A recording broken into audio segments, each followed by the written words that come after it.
Renato Gaúcho apresenta A Força do Amor.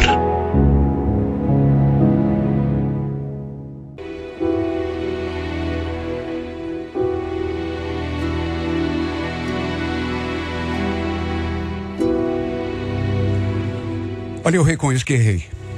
Errei feio. E foi por causa disso que a minha vida degringolou, virou de pernas pro ar. O fato é que desde que completei meus 18 anos, eu andava metido com umas pessoas barra pesada ali no bairro. E por conta disso, acabei, para usar o português, claro, entrando para a vida do crime. Minha mãe, quando soube, teve um ataque. Lembro dela falando: onde você está com a cabeça, meu filho? Pelo amor de Deus. Será que você não sabe que, para quem vira bandido, só tem dois caminhos, a cadeia e o cemitério? Se afaste dessas pessoas, pelo amor de Deus, antes que seja tarde. Foi a primeira de muitas vezes que a coitada me deu sermão. Claro, né? Para a mãe deve ser um horror, né? Sabia que o filho tá metido com gente que não presta. E o fato é que é do jeito como ela falou. Mais dia, menos dia, não adianta. O criminoso, ele pode até se dar bem durante algum tempo, mas chega uma hora que acaba a sorte dele, né? E quando acaba, às vezes acaba para sempre mesmo, né? Ou é morto, ou vai pra cadeia. De modo que eu entendo a minha mãe. E sei o quanto fiz a minha velha sofrer. Agora, cara quando nasce desmiolado, eu, por exemplo, ela falava, mas eu não dava a mínima. Tudo que ela falava entrava por um ouvido e saía pelo outro. Quando completei 22 anos, conheci a Sara. Porque eu me encantei, mas olha, de saída. Fui olhar para a menina. Lembro que a gente estava no barzinho, estava tocando pagode, e ela estava ali no meio de uma turminha. E só de vê-la dançando ali, sabe, já me encheu os olhos. Que menina bonita e sensual. O jeito como ela... Olha, tem pessoa que até dança, mas sabe, você percebe que aquilo ali... Agora, tem pessoa que dança. É outra conversa. Ela nasceu para dançar. Que menina bonita, era só nisso que eu conseguia pensar. Naquele dia, eu não consegui me aproximar dela, nem falar com ela. Mas, com o passar das semanas, eu fui me aproximando aos poucos, descobrindo coisas sobre ela, até que rolou da gente ficar junto. Até porque ela, assim como eu, frequentava aquele lugar direto. Claro que ela nem fazia ideia de onde que eu estava metido, né?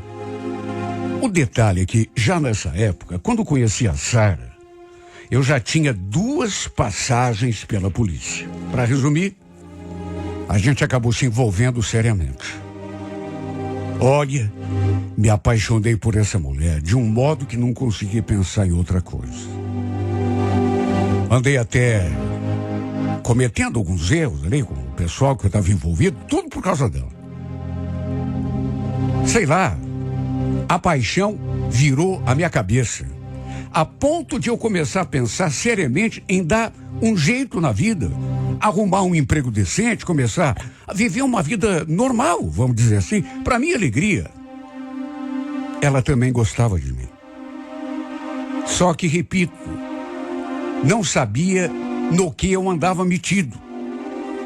Olha, às vezes eu era obrigado a dar uns perdidos nela, porque para poder acompanhar a turma, e quase sempre a gente brigava por causa disso. Ela ficava com ciúme porque pensava que eu estava com outro. Não era nada disso. Apesar de tudo, a gente foi levando. E apesar, inclusive, de ninguém da família dela ir com a minha cara. Não sei, a mãe dela, por exemplo. Essa mulher devia ter até um certo sexto sentido, porque bateu os olhos em mim e eu senti que ela não gostou. Quando eu ia à casa deles, ela ficava me olhando assim, sabe, em silêncio. quase não falava comigo. Talvez já tivesse uma espécie de pressentimento de que eu não fosse a pessoa ideal para sua filha. O tempo foi passando, aluguei um canto só para mim e a convidei para morar comigo. Ela ficou em dúvida, sim, no primeiro momento. Achou que era muito cedo, meio precipitado. Sabe, fazia menos de um ano que a gente se relacionava. Nessa época, eu tinha me tornado amigo do namorado da prima dela. A gente costumava sair em casais. Eles me ajudaram a convencê-la a aceitar morar comigo. Acho que não preciso nem dizer que a família toda, a dela, né, foi contra. Todo mundo. Principalmente sua mãe. Eles tentaram de todos os modos tirar a ideia da cabeça da Sara. Só que no fim, para minha felicidade, não adiantou, porque ela acabou topando. E passamos então a viver como marido e mulher. A prima da Sara, a Keila, e o namorado dela, como eram nossos chegados, frequentavam a nossa casa. Vez ou outra, a gente fazia ali um churrasco, ou ficávamos simplesmente bebendo ali, conversando. E foi justamente o Márcio, namorado da Keila, que descobriu no que é que eu andava envolvido e veio conversar comigo. Odilon, olha, não leva a mal, cara, mas eu tenho que te falar. Fiquei sabendo de umas coisas aí sobre você. Quero saber da sua boca se é verdade. Como assim? Ficou sabendo o quê? Ele deu a letra. Cheguei a me assustar. Me assustei, mas neguei. Claro que neguei. Não seria louco de admitir, né? Mas acho que ele não acreditou muito em mim. Tanto que depois, meio que se afastou de nós, ele e a Keila, por influência dele. No fim, aconteceu o que eu não queria que acontecesse. Mas era uma coisa que ia rolar mais dia menos dia. Minha mulher também ficou sabendo das pessoas que conviviam comigo. Descobriu e ficou horrorizada. Eu nunca vou esquecer do jeito como ela me olhou aquele dia. Sei lá, um olhar assim de susto, de surpresa e até de repugnância. Depois ainda perguntou: por que você me escondeu isso, Odilon? Isso é uma coisa muito séria, sabia? Olha, ela ficou muito decepcionada. Frustrada, decepcionada, por ter descoberto que eu era um bandido. Isso deu para sentir só pelo seu jeito. Para se ter uma ideia, estivemos a ponto de nos separar por causa disso. Porque ela não aceitava aquele meu estilo de vida. Claro, né? E o pior foi que ainda estávamos estremecidos, ela de cara virada para mim, quando aconteceu o pior. Eu acabei sendo preso.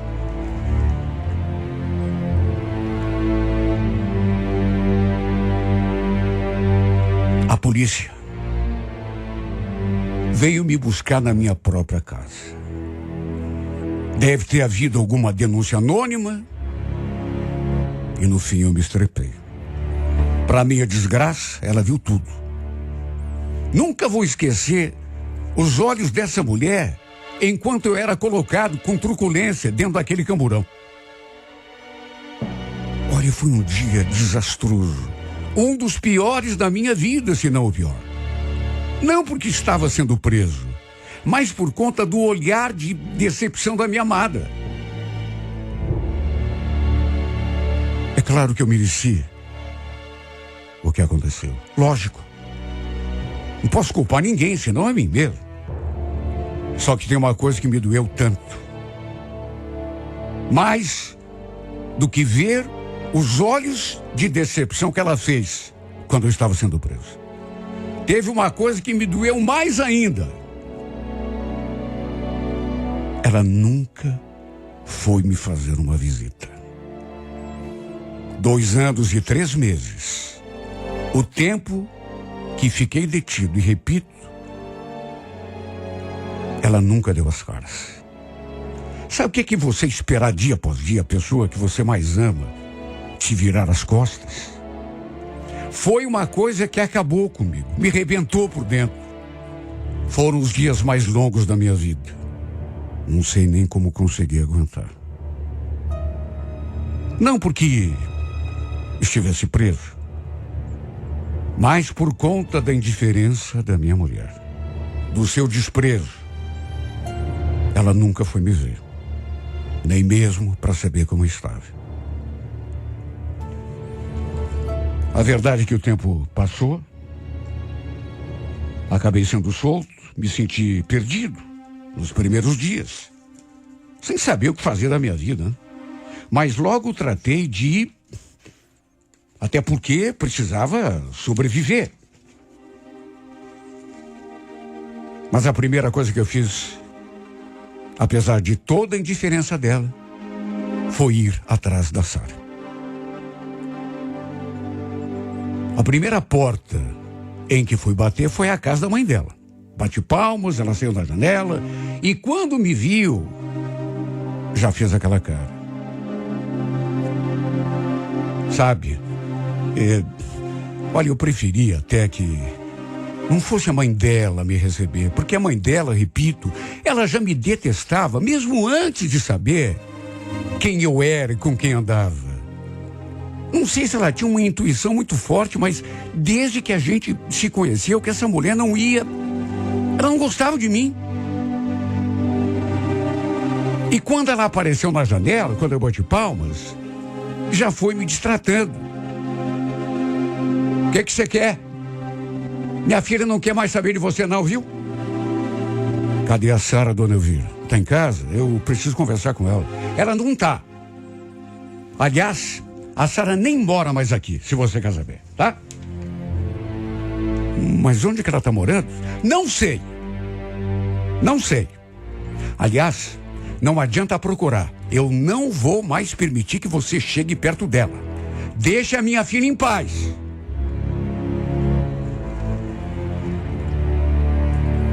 Claro que eu não esperava ser recebido de outra forma, até porque aquela mulher, repito, me odiou desde o primeiro instante. Ela nunca aprovou o nosso relacionamento. Na verdade, ninguém da família dela. Olha, só que apesar do que ela falou, eu não acreditei que a Sara não morasse mais ali. Naturalmente, que antes de ir, eu fui até a casa onde a gente morava quando eu fui preso. Mas ninguém sabia dela, vizinho, gente que morava, ninguém sabia dela. Quase ninguém nem falou comigo direito, né? Talvez por medo ou preconceito, sei lá. Quando soube que eu tinha sido solto, no entanto, a Keila, a prima da Sara, foi atrás de mim, ali na casa da minha mãe. Ela deve ter ficado sabendo que eu tinha ido procurar a Sara na casa da dona Elvira e me procurou para conversar comigo. E as coisas que essa menina me disse me deixaram sem saber o que pensar. Você sabia, Odilon, que a Sara estava grávida quando você foi preso? A Sara grávida? Não, claro que eu não sabia. Ela não falou nada, mas... Pois estava. Talvez nem ela soubesse, então. Estava só no começo, né? Você devia ir falar com ela, porque esse filho só pode ser seu.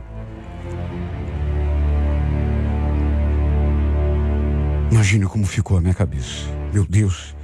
Será que ele estava carregando um filho meu quando a polícia me pegou? Só podia, porque aquele não ia inventar uma história daquelas. Só podia ser verdade. Mas por que ela se afastou de mim daquele jeito, então? Nunca foi me visitar, mesmo esperando um filho meu. Olha, minha cabeça ficou a mil. Você sabe onde ela está morando? Eu preciso vê-la, conversar com ela, principalmente agora. Olha, rua e número, assim, bem certinho, não sei até. porque não fica perto aqui. Ela se mudou para outro bairro, mas eu sei onde ela está trabalhando. Tá, então me passa o endereço. Tá certo. Só que você precisa saber de uma outra coisa. Outra coisa? Como assim outra coisa? Ela não está sozinha. Ela está com outro. Como é que é? Não. Eu não estou acreditando. Ela ficou me olhando de um jeito estranho. E depois, pro meu espanto ainda maior, me disse aquela frase que, olha, eu vi tudo preto na minha frente. Porque aquilo foi uma surpresa para mim. Aquilo me pegou de tal modo, como se fosse um soco na cara. Quem é esse cara? Você lembra do Márcio? Aquele meu namorado? Lembro, cara, parceiro pra caramba. Não. Você tá querendo dizer que...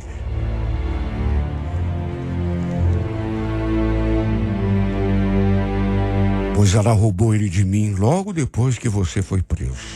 E é com ele que ela tá morando. O Márcio? Não. Você tá de brincadeira comigo? É sério, John. E quer saber? Ele casou com ela de papel passado e assumiu o filho, que pra mim nada me tira da cabeça que é seu. Mas como que ele assume? Não, eu não vou deixar.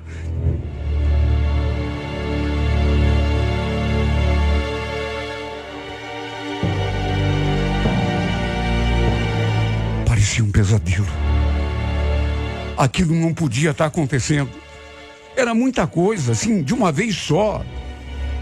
Aquela pancada na minha cabeça. Olha, Odilon, eu sei que você está chocado, né? Mas eu espero que você tome alguma atitude, né? O que eles fizeram com você, aliás, com a gente, né? Com nós dois, foi muito, mas muita safadeza. Aliás, eu já me perguntei várias vezes se eles já não tinham alguma coisa antes mesmo de você ser preso. Porque foi tudo assim muito rápido. Olha, minha cabeça ficou pegando fogo. Eu não conseguia nem raciocinar direito. Você vai me dizer onde que ela trabalha? Vou te explicar. Ó, você sabe onde fica o...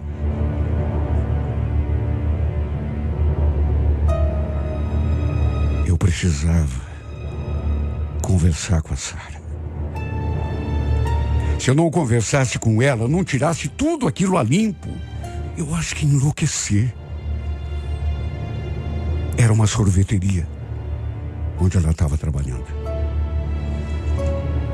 E quando essa mulher me viu ali, na sua frente, empalideceu na mesma hora. Ficou me olhando como se não estivesse acreditando. Depois me recebeu do pior modo possível. O que você está fazendo aqui? Que cara é essa, Sara? Ficou assustada quando me viu? Não é assustado, só não estava esperando. O que você quer? Quero conversar com você. Olha, vai embora, pelo amor de Deus, viu? Aqui é meu serviço, você vai me fazer perder o emprego. Estou no meu ambiente de trabalho. Sai daqui, por favor. Sabe quando a pessoa quer te ver pelas costas e não deixa dúvida disso? Eu não vou sair daqui antes que você me explique umas coisas que eu fiquei sabendo. Para começar, por que você nunca foi me ver, hein, Sara? Você sabia onde eu estava? O que tinha acontecido comigo? Por que você nunca foi me visitar? Eu pensava que você gostasse de mim de verdade. Odilon, eu acho que não vem mais ao caso, sabe? A gente ficar falando disso. Muito tempo passou. Nós dois, a gente não tem mais nada a ver um com o outro. Será que não? Como que não tem, Sara? E o filho que você estava esperando quando eu fui preso? Eu sou o pai dele. Já falei que a gente não tem mais nada um com o outro, João. Vai embora, por favor. Não vou. Não vou. Só saio daqui depois que você me explicar tudo. É verdade que você roubou o namorado da tua prima? É com ele que você tá? Foi ele que assumiu o meu filho? No que falei aquilo. Ela ficou mais nervosa, eu percebi. Não tem nada a ver. Sabe, você é louco. Louco. Mas não sou mesmo. Não pense que você vai me enganar, viu? E muito menos vai roubar o meu filho.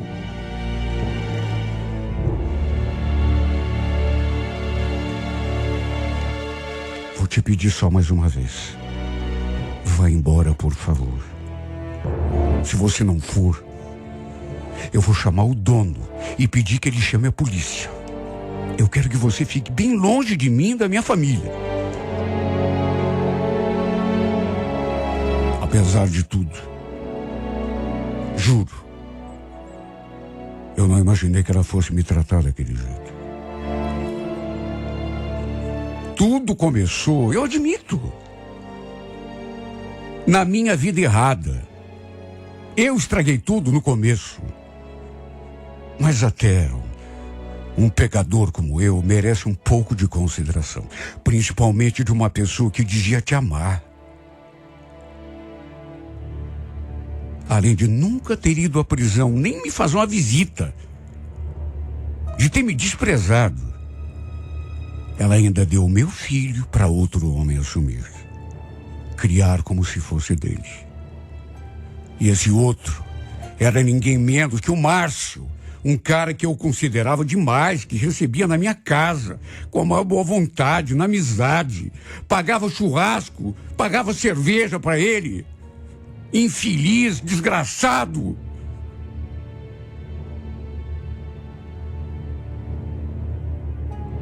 Eu fiquei tão atarantado, tão fora de mim. Mas continuei no pé dela. Não lhe dei sossego. Queria ter a certeza de que aquele menino era meu. Tudo isso somado à dor de cotovelo, não nego, o despeito, o ciúme, e a revolta por saber que outro homem tinha ocupado o meu lugar. Também fui atrás dele para acertar contas, mas ele não quis me enfrentar. Fugia de mim como louco. Depois eu soube, inclusive, que a Keila me procurou para me contar tudo aquilo, porque também nunca aceitou o fato de ter perdido o Márcio Passara. Nunca se conformou. E quando me contou, esperava justamente que eu fosse lá acertar as contas com os dois. Sabe, ela queria vingança. Queria que eu desse um jeito de destruir o casamento daqueles dois. Que, se possível, sei lá, até que lavasse a honra com sangue, né? Pelo ódio que ela sentia pelos dois. Ela deve ter achado que pelo fato de eu ser amigo de gente barra pesada, de ser bandido, ia arranjar um jeito de dar cabo do cara. E olha, eu não vou mentir. Essa ideia me passou pela cabeça muitas vezes. Mas muitas mesmo. E por pouco não cometi uma loucura. Só que na última hora botei a mão na cabeça, me dei conta de que só ia estragar ainda mais a minha vida. A última vez que fui conversar com a Sara, ela me pediu: se afaste de nós, Odilon, pelo amor de Deus.